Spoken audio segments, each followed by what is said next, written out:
Ito po yung lumang inalis po doon sa lumang kitchen natin. At ito naman po ang gagamitin natin dito sa ating panlabas na dirty kitchen. Para naman ho gumanda-ganda itong nasa labas na ating dirty kitchen. At yan po ang aking isi-share kung paano natin ilalagay o kaya ipaplano. At para hindi naman po sayang itong countertop. At alam nyo naman po dito sa US, magtatapon ka na nga lang, babayaran mo pa.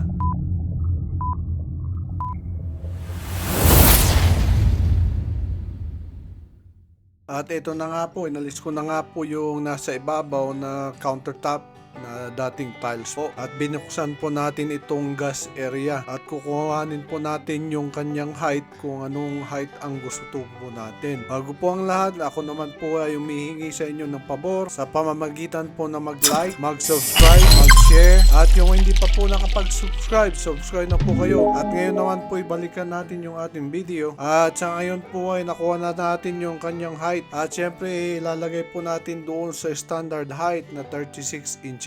At gagamitan naman natin yung circular saw na 4.5 inches lamang po.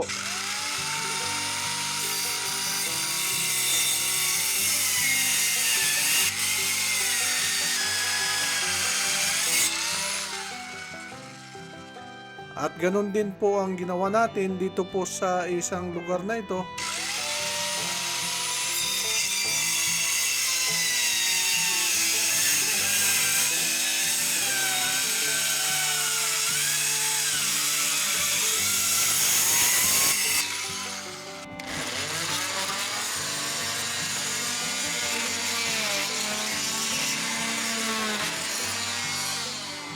At ito na nga po, nilagay na nga natin yung mga base niya. Yung tinutukoy ko pong base ay yung pinagpapatukungan mismo ng countertop po. At karamihan din ginamit natin ditong 2x4 o mga materyales ay galing din doon sa mga tira-tira doon sa loob ng kusina. At syempre kung mga materyales pa na pwede nating gamitin ay ginagamit po natin. At bago po natin pagpatuloy yung ating video, gusto ko lang pong pasalamatan yung mga nanonood lagi ng ating videos. At marami ring salamat doon sa mga nagko-comment. At syempre nakakatulong po sa ating channel yan. At higit po sa lahat, yung mga bagong mga nag-subscribe, marami pong salamat. Ngayon naman po, ibalikan na naman po natin yung ating video na habang ginagawa po natin yung countertop ay naisipan kong gusto ko pong idagdag yung pintuan mismo ng ating cabinet na kung mas marami po ang ating gagamitin dito ay mas less po ang ating maibabasura. Na pati yung ating countertop ay pinutol na po natin at kinuha lang natin yung ating kailangan. At ang ginamit naman po natin ay circular saw at meron naman itong blade na diamond cutting saw. At ang ginamit naman po natin na siding niya ay yung treated pong mga kahoy. At naglagay na rin tayo ng gripo para naman sa ating hoses. Dito naman po ay yung face ng ating lumang cabinet. At nailagay na rin po natin yung sink natin. At ganun din po ang gagawin natin dito sa kabila. Lalagyan din natin ng treated na kahoy. Para naman ho kahit na mabasa yan, hindi po basta-basta mabubulok. At dito naman po ay nilagay na rin po natin yung ating mga plumbing at syempre ginamit na rin natin itong garbage disposal. At dahil sa labas naman po ito, gumamit na lang tayo ng PVC doon sa ating mga cold water. At yung hot water naman po, naglagay na rin tayo ng abang habang ginagawa po natin yung plumbing ng pangloob na kitchen. At ito na nga po yung tubo na hot water na galing po doon sa loob. At ito naman po yung cold water na existing na ginabinan na lang natin ng PVC. At ito naman sa ating sewer, ginamit din natin yung dati na ABS. Dito naman po i-prep na natin na lagyan po ng tape na kailangan na hindi mapinturahan. At ito po ay pipinturahan natin lahat ito para naman gumanda-ganda ng konti. At syempre yung kinuha natin pintura ay yung panlabas din, yung external paint. At nag-chip po tayo ng konti dito sa original ng pintura at yun po ang dinala natin sa hardware store. At doon po ginaya yung ating pintura para kapareho po nitong kulay na ating ipipinta dito. At syempre pati na po yung nasa ilalim ay kailangan na po nating pinturahan at para Hindi na po ganyang batik-batik. At ito naman po ang gagamitin natin. Ito po ay gawa ng Wagner at ito po ay airless. At meron po dalawang tangke ito na may isang maliliit at meron din isang malaki. At mas maganda pong ginagamit ito dahil maliit lang naman po itong gagawin nating pipinturahan. At ipapakita po natin yan kung paano natin ginagamit ito. At syempre nabibili lang to sa mga local hardware store katulad po ng Home Depot. At alam ko meron din ito sa online katulad po ng Amazon. At ito po yung maliit yung tangke at may sarili ring nozzle ito. At para naman ito sa maliliit pong space katulad po nitong gagawin natin ngayon. At ito naman po yung gagamitin nating pintura na gawa po ng Behr. At katulad po ng sinabi ko noong una, na ito po ay pang external. Kapag nilagay po natin ito sa ating paint tank, kailangan po nating salain ito ng konti para hindi po mabarahan yung ating nozzle. At syempre bago po natin gamitin ito, kailangan pong haluin po ito na maigi.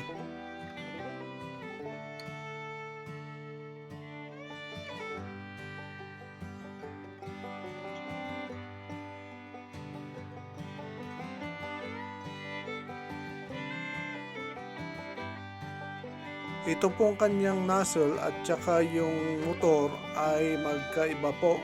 Dalawa pong piraso ito. At ito na nga po yung nozzle na sinasabi ko. At gawa lang to sa hard plastic at iniiwasan natin itong bumagsak din at baka mabasag po. Ito naman po yung pinakamotor niya at pinapasok lang po ito sa likuran ng kanyang nozzle. At meron po itong lock sa tagiliran po at kailangan pong nakatapat yung kanyang trigger. At sinasaksak lang po ito sa kuryente at pinta na lang po ng pinta.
At ito na nga po yung pinunturahan natin kahapon at syempre tuyo na.